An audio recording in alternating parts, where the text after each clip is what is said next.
नमस्कार, आपके साथ मैं हूं अर्पिता आर्या। देश इस वक्त कोरोना की दूसरी और बेहद घातक लहर का सामना कर रहा है। नए मरीजों का आंकड़ा जहां लगातार 4 लाख के पार बना हुआ है, वहीं कोरोना की वजह से रोजाना होने वाली मौत भी लोगों को डरा रही है। लेकिन बेहद चुनौती भरे इन हालात के बीच केंद्र सरकार की कोशिशें और भारतीय वैज्ञानिकों के कौशल ने उम्मीद का वो दिया जला दिया है जिसका इंतजार पूरा देश बड़ी ही शिद्दत के साथ कर रहा था। सच तो यह है कि इस कड़ी में आज हम आपको दिखाने जा रहे हैं कोरोना के खिलाफ लड़े जा रहे उस महायुद्ध की कहानी जिसमें जीत महज कुछ कदम दूर है।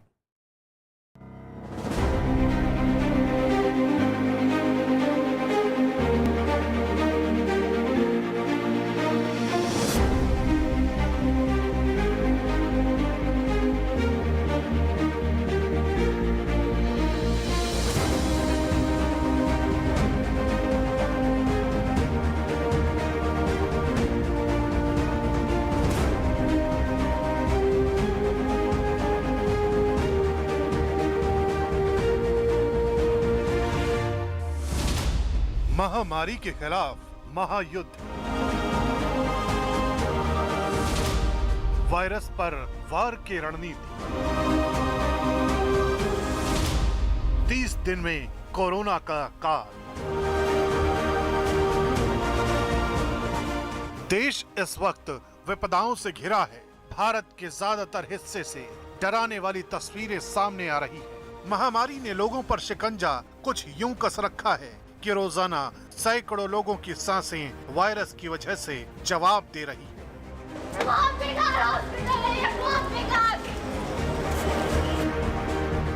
लेकिन सच तो यह है कि केंद्र सरकार से लेकर देश के वैज्ञानिकों ने अब इस वायरस को शिकस्त देने के लिए युद्ध स्तर पर मोर्चा खोल दिया है। इसी कड़ी में देश के रक्षा अनुसंधान और विकास संगठन यानी DRDO के वैज्ञानिकों ने एक ऐसा चमत्कार कर दिखाया है जिसके बूते कोरोना पर न सिर्फ शिकंजा कसा जा सकेगा बल्कि कोरोना के मरीजों को महज कुछ ही दिन के भीतर ठीक किया जा सकेगा। DRDO के वैज्ञानिकों का दावा है कि उन्होंने एक ऐसी एंटी कोरोना दवा का आविष्कार किया है जिसके इस्तेमाल से महज 7 दिन के भीतर कोरोना के मरीज को ठीक किया जा सकेगा। DCGI यानी drugs controller general of India से इजाजत मिलने के बाद अब दावा किया जा रहा है कि ये दवा महज 1 महीने या उससे कम वक्त में कोरोना मरीजों तक पहुंच जाएगी। आप लोगों ने बना लिया है, DCGI ने इसे अनुमति भी दे दी है। कितने दिनों के अंदर ये मरीजों के बीच में होगा, अस्पतालों के को आप लोग मुहैया करा सकेंगे? जी, हमारे industry partner doctor Reddy's lab के साथ हमारा ये काम चल रहा था और अभी मैन्युफैक्चरिंग उनका जो है वो तेज करने की कोशिश में है और हम भी उनके साथ तालमेल बनाए हुए हैं। तो देखते हैं कि बहुत जल्दी ही कोशिश है कि कुछ दिनों में ही ये पेशेंट को इस्तेमाल के लिए मिल जाए, क्योंकि कुछ दिनों से मतलब है कि 1 महीने के अंदर मिल सकते हैं? नहीं, उससे भी पहले। तो उम्मीद यही है कि कुछ दिनों में मिल जाएगा। DRDO ने जिस एंटी कोविड दवा को बनाने का दावा किया है उसकी कहानी कोई अभी की नहीं है। सच तो ये है कि इस पूरे अभियान को समझने के लिए हमें साल 2020 में चलना पड़ेगा, क्योंकि उसी साल मार्च के महीने में देश में कोरोना का पहला मरीज सामने आया था और अप्रैल महीने में DRDO ने कोरोना के खिलाफ कारगर दवा खोजने की तैयारी शुरू कर दी थी। दावा किया जा रहा है कि न सिर्फ इस दवा के अब तक के सभी नतीजे चौंकाने वाले रहे हैं, बल्कि तीनों क्लिनिकल ट्रायल में यह दवा वैज्ञानिकों की कसौटी पर खरी उतर चुकी है। दवा से जो है वायरस का जो है ग्रोथ पूरी तरह से रुक जाता है सेल्स के अंदर। ये एक्सपेरिमेंट के बाद हमने ड्रग कंट्रोलर से इजाज़त मांगी कि हमें क्लिनिकल ट्रायल के लिए परमिशन दी जाए। तो हमें मई 2020 से फेज 2 ट्रायल्स का हमें परमिशन मिला और वहाँ से हमने अक्टूबर 2020 तक फेज 2 ट्रायल्स कंप्लीट किए, जिसमें बहुत अच्छे रिजल्ट सामने आए। और इस दवा को स्टैंडर्ड केयर के साथ देने पे स्टैंडर्ड केयर के तुलना में ये दवा ज़्यादा ऐड कर रही थी बेनिफिट को।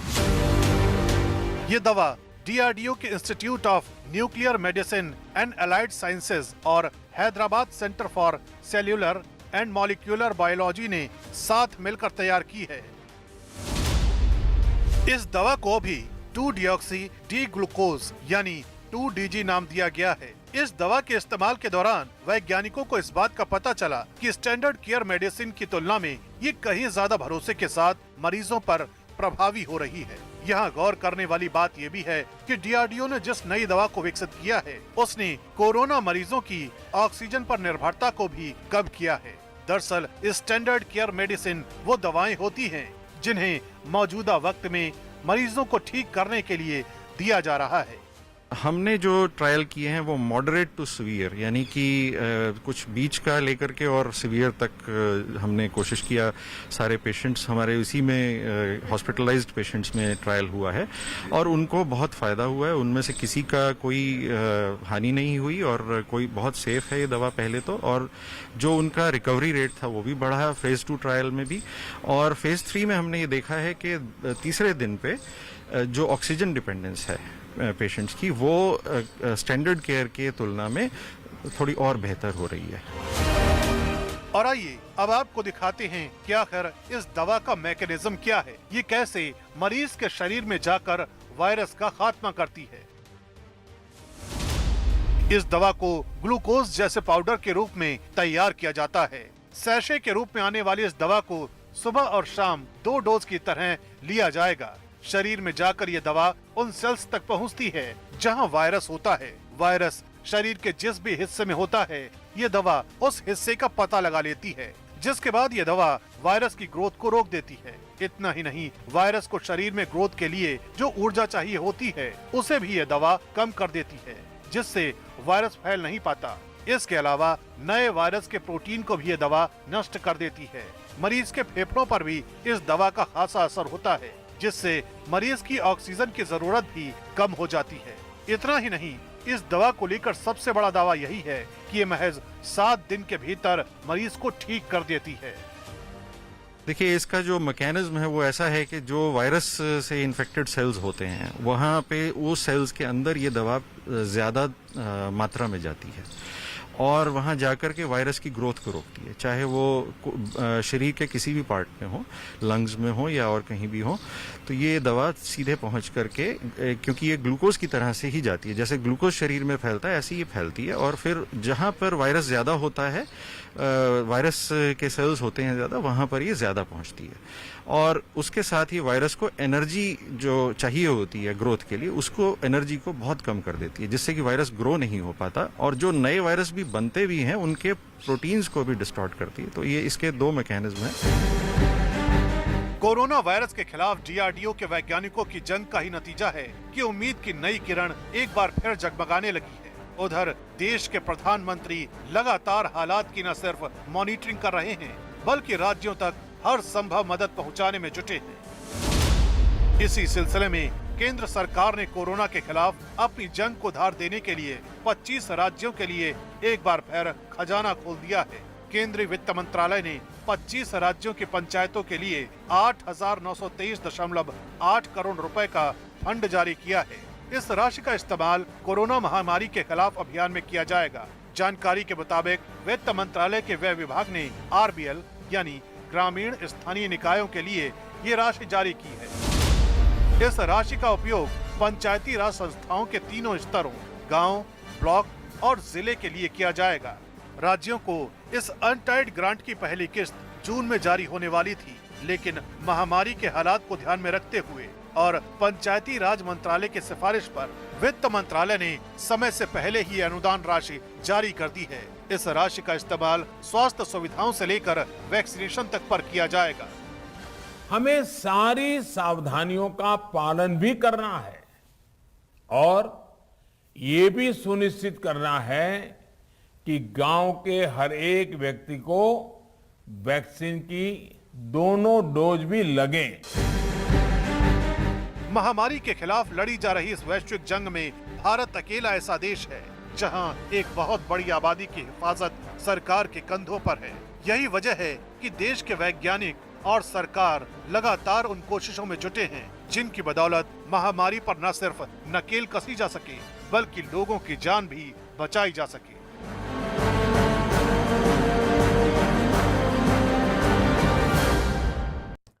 कोरोना काल की ये लड़ाई सिर्फ भारत की नहीं है, ये लड़ाई पूरे विश्व को लड़ने पड़ रही है। और ये बात और है कि कई देशों में कोरोना का प्रभाव कम हो गया है, लेकिन कई देशों में अभी भी हालात बेहद नाजुक बने हुए हैं। यही वजह है कि महामारी के खिलाफ वैश्विक एकजुटता को सबसे बड़ा हथियार माना जा रहा है।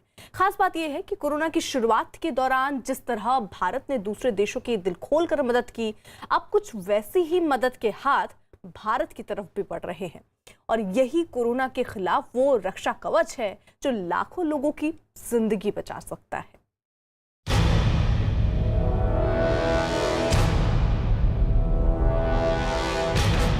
पूरा विश्व इस वक्त जिस महामारी से जंग लड़ रहा है, उस जंग को अकेले नहीं जीता जा सकता।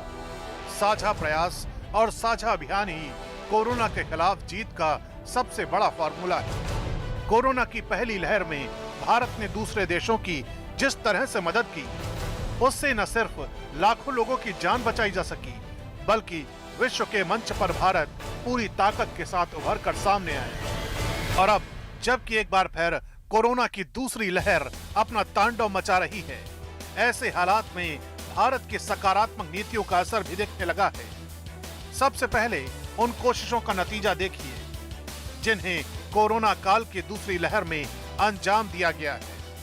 ये देश की कोशिशों का ग्राफ है, जिसकी बदौलत कोरोना की बेकाबू होती लहर के बीच कोरोना के ठीक होने वाले मरीजों का आंकड़ा भी लगातार बढ़ रहा है।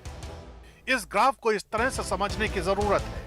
अप्रैल की शुरुआत में जब कोरोना के नए मरीजों की संख्या ने अचानक उछाल मारना शुरू किया था, उस वक्त मरीजों के ठीक होने की दर कम थी। लेकिन 7 मई को कोरोना के नए मरीजों का जो कर्व रिकॉर्ड किया गया, उस कर्व के साथ ही कोरोना के ठीक होने वाले मरीजों की दर में भी बहुत बड़ा सुधार हुआ। यानी कोरोना के मरीज भले ही बढ़े हों, लेकिन ठीक होने वाले मरीजों की तादाद में भी अच्छा खासा उछाल आया है। देश में कोरोना के खिलाफ चलाए जा रहे अभियानों का ही असर है कि रिकवरी रेट लगातार बेहतर हो रहा है।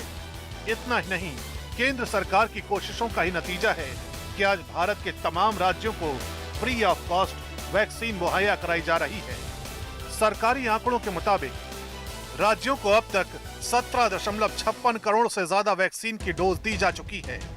राज्यों के पास 72 लाख से ज्यादा डोज अभी भी मौजूद है, जबकि आने वाले 3 दिनों में 46 लाख डोज और मिलने जा रही है। दुनिया का सबसे बड़ा वैक्सीनेशन प्रोग्राम हमारे देश में चल रहा है और इसके पहले 2 चरणों में 30 करोड़ देशवासियों को टीका लगाया जा रहा है। सच तो यह है कि इस वायरस के खिलाफ जंग किसी भी देश के लिए आसान नहीं रही है। भारत समेत कई देश अभी भी इस वायरस के खिलाफ भारी चुनौतियों का सामना कर रहे हैं। यही वजह है कि हर देश एक दूसरे की मदद के लिए आगे आया है। इसी कड़ी में ब्रिटेन की तरफ से भारत को कोरोना के इस मुश्किल वक्त में बड़ी मदद भेजी गई है, जिसमें 3 ऑक्सीजन जेनरेटर शामिल हैं। खास बात ये कि ब्रिटेन से आई ये जेनरेटर 1 मिनट में 500 लीटर ऑक्सीजन का उत्पादन कर सकते हैं, जिसके जरिए एक वक्त में 50 लोगों का इलाज किया जा सकता है। इतना ही नहीं, ब्रिटेन ने 1000 वेंटिलेटर की खेप भी भारत भेजी है। इससे पहले ब्रिटेन की तरफ से काफी संख्या में मेडिकल उपकरण भेजे जा चुके हैं। और यहाँ पर पहुंचा है दुनिया का सबसे बड़ा जो कार्गो मिलिट्री एयरक्राफ्ट है, जो मिलिट्री ट्रांसपोर्ट एयरक्राफ्ट है, यूनाइटेड किंगडम से यहाँ पर ये एयरक्राफ्ट आया है। आप देख सकते हैं इन एक्सक्लूसिव दृश्यों में कि कैसे ये 1000 वेंटिलेटर लेके आया है और साथ ही 3 बड़े ऑक्सीजन जनरेटर लेके आया, जिससे हजारों लोगों की मदद होगी। ये एक्सक्लूसिव तस्वीरें आपको सिर्फ न्यूज़ 18 पर मिल रही हैं, जहाँ पर आप देख सकते हैं कि यूनाइटेड किंगडम से बेलफास्ट से ये आया है और कुछ ही क्षणों में ये सारे जो जनरेटर हैं और वेंटिलेटर हैं राष्ट्रीय राजधानी नई दिल्ली के अलग अलग अस्पतालों में जाएंगे। विदेश मंत्रालय के प्रवक्ता अरिंदम बागची ने ट्वीट कर ब्रिटेन के इस कदम का शुक्रिया अदा किया है। हम अपनी व्यापक रणनीतिक साझेदारी को आगे ले जा रहे हैं। 3 ऑक्सीजन जनरेटर और 1000 वेंटिलेटर की खेप ब्रिटेन से आ गई है। हमारे करीबी दोस्त का ये योगदान बेहद अहम है। 150 देशों में दवाई पहुंचाने का काम उस संकट काल में भी इस देश ने किया है। मानव जात की रक्षा के लिए हम पीछे नहीं हैं। इतना ही नहीं, इन समय वैक्सीन के संबंध में भी विश्व बड़े गर्व के साथ कहता है कि हमारे पास भारत की वैक्सीन आ गई है, हमारे पास भारत की वैक्सीन आ गई। उधर अमेरिका ने भी कोरोना संकट से निपटने के लिए भारत को हर संभव मदद देने का भरोसा दिया है। अमेरिका की उपराष्ट्रपति कमला हैरिस ने कहा कि महामारी की शुरुआत में जब हमारे अस्पताल में बेड कम पड़ने लगे थे, तब उस वक्त भारत ने मदद भेजी थी और आज हम भारत को उसकी जरूरत के समय मदद का फर्ज निभाएंगे। Today, we are determined to help India in its hour of need. We do this as friends of India, as members of the Asian Quad, and as part of a global community. Corona काल में केंद्र की नीतियों का ही असर है कि समूचा यूरोपीय संघ कोरोना से लड़ाई में भारत के साथ खड़ा हो गया है। भारत यूरोपीय संघ शिखर सम्मेलन में फ्रांस और स्पेन समेत तमाम देशों ने भारत का खुलकर साथ देने का ऐलान किया। फ्रांस के राष्ट्रपति इमैनुअल मैक्रो ने कहा, भारत को वैक्सीन आपूर्ति के बारे में किसी से भाषण सुनने की जरूरत नहीं है। भारत ने मानवता के लिए बहुत से देशों को निर्यात किया है। हम जानते हैं कि भारत किस स्थिति में है। इस दौरान स्पेन के प्रधानमंत्री ने उस मदद को गर्मजोशी से याद किया जो मदद भारत ने कोरोना की शुरुआत में स्पेन को दी थी। इतना ही नहीं, इस शिखर सम्मेलन के दौरान बेल्जियम के पीएम ने पीएम मोदी का केम छो कहकर स्वागत किया। इतना ही नहीं, इस दौरान पीएम मोदी ने यूरोपीय संघ के नेताओं से कोरोना से संबंधित इलाज और टीके के लिए WTO में ट्रिप्स छूट का समर्थन करने का आग्रह किया। सच तो यह है कि महामारी के खिलाफ लड़े जा रहे इस महासमर में सहयोग ही सबसे बड़ी सीढ़ी है, जिसके बूते काल बनते जा रहे कोरोना को काबू किया जा सकता है। पश्चिम बंगाल की मुख्यमंत्री ममता बनर्जी की दवाइयों और मेडिकल उपकरणों पर जीएसटी से छूट की मांग पर वित्त मंत्री निर्मला सीतारामन ने ममता को जवाब दिया। सीतारामन ने लिस्ट जारी कर बताया कि कोरोना से संबंधित उत्पादों पर 3 मई को ही जीएसटी में छूट दे दी गई थी। वहीं कस्टम ड्यूटी पहले ही माफ हो चुकी है। दरअसल ममता बनर्जी ने पीएम मोदी को चिट्ठी लिखकर मेडिकल उपकरणों, दवाइयों और कोरोना से संबंधित सभी उत्पादों में लगने वाली कस्टम ड्यूटी और जीएसटी में छूट की मांग की थी। कोरोना की दूसरी लहर के बीच रोजाना हजारों लोगों की जानें जा रही हैं। वहीं अब खतरनाक बीमारी ब्लैक फंगस के नए मामले भी बढ़ रहे हैं। ब्लैक फंगस का ज्यादा खतरा उन लोगों को है जिनकी इम्यूनिटी कमजोर होती है और जो डायबिटीज के पुराने रोग से पीड़ित है। जिन्होंने किडनी ट्रांसप्लांट करवाया है उनको भी इस बीमारी का खतरा है। उधर महाराष्ट्र की तरह गुजरात में भी ब्लैक फंगस का खतरा जो है वो तेजी से बढ़ रहा है। वहां इस बीमारी से राज्य में अब तक 650 मरीज ऐसे हैं जो सामने आए हैं। ब्लैक फंगस का सबसे ज्यादा असर सौराष्ट्र में दिखाई दिया, जहां 400 से ज्यादा मरीज ब्लैक फंगस के आए। यही नहीं, राजकोट के सरकारी अस्पताल में ब्लैक फंगस के 77 मरीज सामने आए। राज्य में ब्लैक फंगस से एक मरीज की मौत भी हो चुकी है। इस बीमारी के बढ़ते खतरे को देखते हुए राज्य सरकार ने हर बड़े शहर में अलग से इसके लिए वार्ड खोलने के आदेश भी जारी किए। यही नहीं, राज्य सरकार ने बीमारी के इलाज में इस्तेमाल होने वाली इंजेक्शन उसके 5000 ऑर्डर भी दिए ताकि वक्त रहते मरीजों की जान बचाई जा सके। कोरोना के बाद म्यूकस माइकोसिस नाम का ये ब्लैक फंगस खतरा जो है इसका बढ़ रहा है। ये बीमारी कोरोना से ठीक हो चुके लोगों में हो रही है। गुजरात और महाराष्ट्र में म्यूकोर माइकोसिस के मामले सामने आए हैं। महाराष्ट्र में ब्लैक फंगस के करीब 200 मामले आए सामने, जिनमें 8 मरीजों की एक आंख की रोशनी भी चली गई। डॉक्टरों का मानना है कि ब्लैक फंगस पिछले वेव में था, पर इस बार ये ज्यादा खतरनाक है। ब्लैक फंगस सीधे दिमाग पर असर करता है। डॉक्टरों के मुताबिक फंगल इन्फेक्शन पुराना है, लेकिन कोरोना मरीजों में इसके केस तेजी से बढ़ रहे हैं। नीति आयोग के सदस्य वीके पॉल ने भी ब्लैक फंगस का खतरा बताया है। उन्होंने बताया कि डायबिटीज मरीज को यह बीमारी तेजी से अपनी चपेट में लेती है। एक इम्पॉर्टेंट बात इस डिजीज में यह है कि ये लगभग बहुत हद तक डायबिटीज के मरीजों में होती है। डायबिटीज़ नहीं है तो बहुत अनकॉमन है कि म्यूकरमाइकोसिस हो। सुनने में आया है कि कुछ एरियाज़ में इन्फॉर्मेशन मिलती है कि जो कोविड से ठीक हो गए, कोविड चल रहा था, उनको म्यूकरमाइकोसिस हुआ। लेकिन ये भी याद रहे कि ऐसी बहुत बड़ी कोई आउटब्रेक हो रही है, ऐसा भी नहीं नज़र में है। वॉच कर रहे हैं और अपने तरीके से इसका सर्वेलेंस हम कर रहे हैं। तो रीअश्योर करना चाहेंगे कि ऐसा नहीं है कि बहुत बड़ी तरीके से कोई आउटब्रेक हो गई, ऐसा नहीं है। और प्रिकॉशंस लेंगे तो नहीं होगी।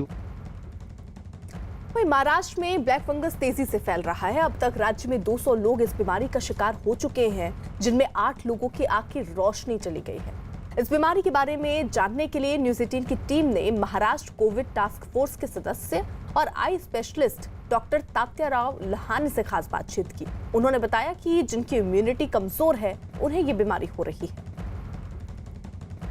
महाराष्ट्र में ब्लैक फंगस के केसेज लगातार बढ़ रहे हैं। 200 के करीब मामले सामने आ चुके हैं। इस पर बात करने के लिए मेरे साथ डॉक्टर तात्याराव लहानी सर हैं।